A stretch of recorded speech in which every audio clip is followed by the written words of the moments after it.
Hello and welcome to another episode of Raman Rewinds.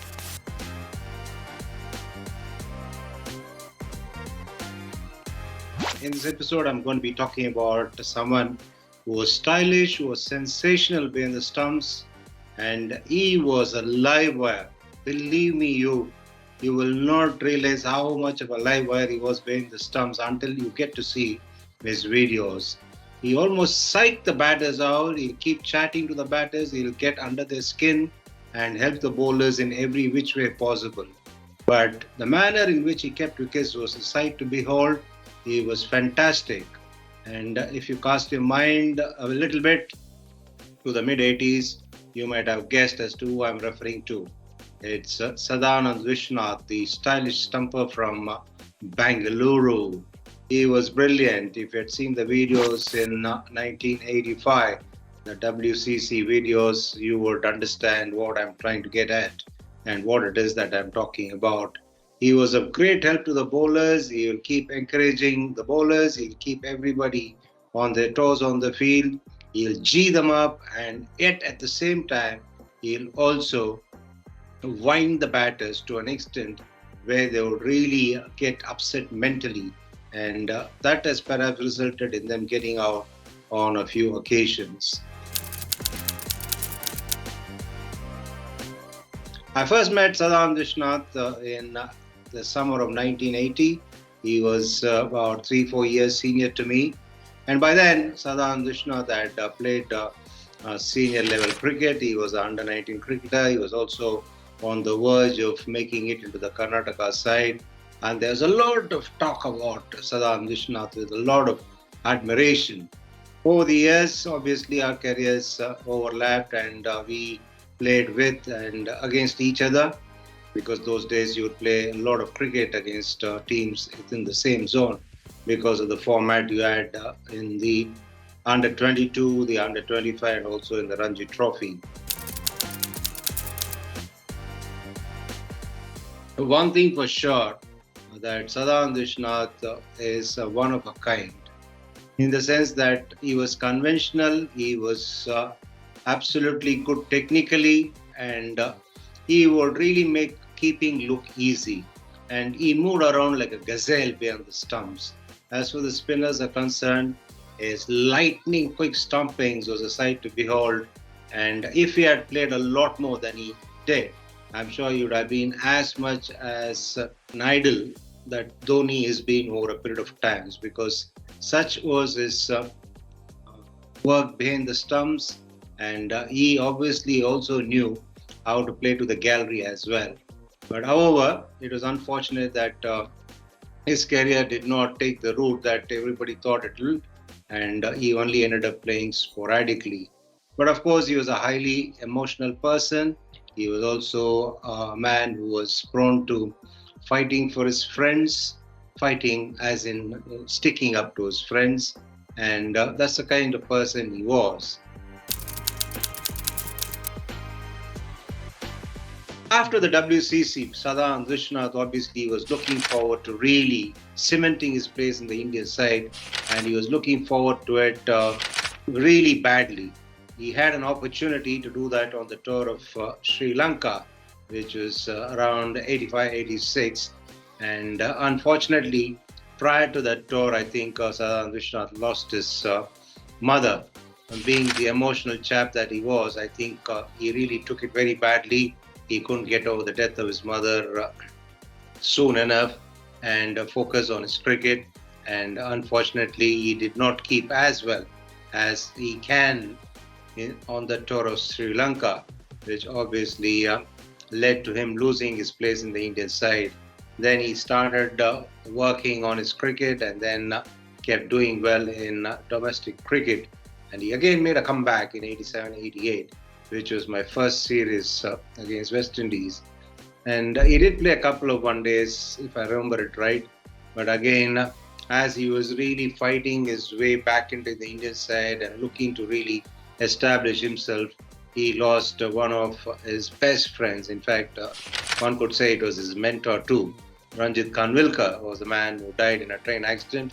If you remember the Karnataka side of those years, you'll recollect that Ranjit Kanvilkar was one of the important cogs in the wheel of that particular team, and he died in a train accident, and that really was perhaps the last straw on the camel's back as far as Sadanand Viswanath was concerned. He somehow could never recover over the tragic death of Ranjit Kanvilkar, and it was from that time onwards he gradually started slipping, and he never really was the same as he was in the mid 80s. He's got a fighter and he was a determined character, but the emotions sometimes got the better of him, and he was always a loyal friend, and that is perhaps something really was not an advantage in his case when he lost Ranjit Kanvilkar. Sadanand Viswanath kept his touch with the game by qualifying as an umpire, and then he did umpire in the domestic circuit, and there he was, full of beans, full of enthusiasm, and he'll always have a word or two with the modern day cricketers. He liked to converse with youngsters, and he is an engaging conversationalist because he likes to talk about a lot of things. And the best thing about Sadanand Viswanath was life perhaps was not really kind to him at times. It made him really go through a lot of strife. And even in those difficult times, Sadanand Viswanath will always have good things to say about anybody and everybody, and especially about the people in the cricketing fraternity. He would never ever come across as bitter, or he would never wish anybody harm. The reason why I know a lot about Sadanand Viswanath is that we've always shared rooms on numerous occasions, and it would always be a riot if you are with Sadanand Viswanath. Whenever we used to check in, he would disappear for the rest of the day. Sometimes, before the match started, if you had a free day, if he landed in the morning, if he checked in the morning, that's the last you would see of him, and he would come back late in the night. And quite obviously, he liked to go around any place that we reached, and he would soak himself, immerse himself into the local culture and go and visit the sites.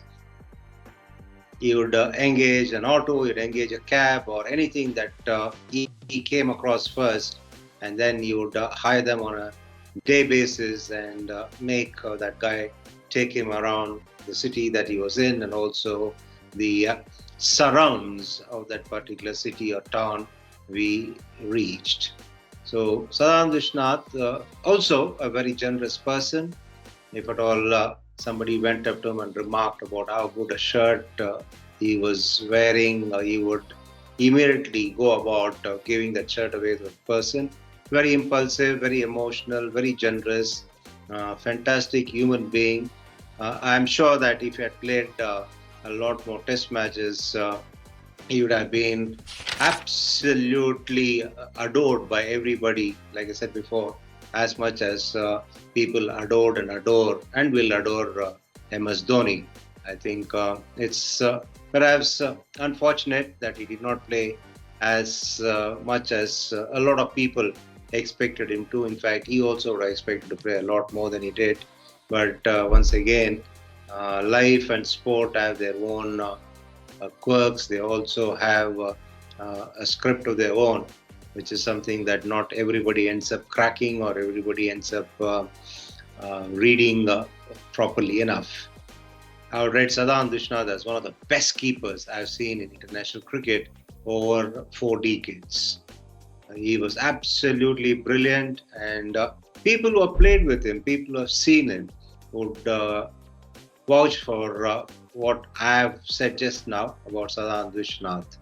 And he's become a senior citizen now, and he's had a long innings of umpiring. And I don't know if the rules have changed enough for him to continue umpiring for another 2-3 years. If it has, I'm sure that he will continue to do so, because he still loves cricket a lot. He still likes to be amongst cricketers, and he fully enjoys his life, no matter what scale it is that he can enjoy his life at. And I wish Sadanand Viswanath the very best in all his future endeavors. And obviously, it'll always be a pleasure to catch up with him sometime when I visit his home city. Until then, I'll closely follow what he's up to in terms of his involvement in cricket. And of course, Sadanand Viswanath will always uh, remind me of a lot of fantastic things that he did on the field, and also of the positive things that he always spoke all these years. On that note, I'll wind up this episode and, like I always, sign off. Until I catch up with you next time, be good and stay safe.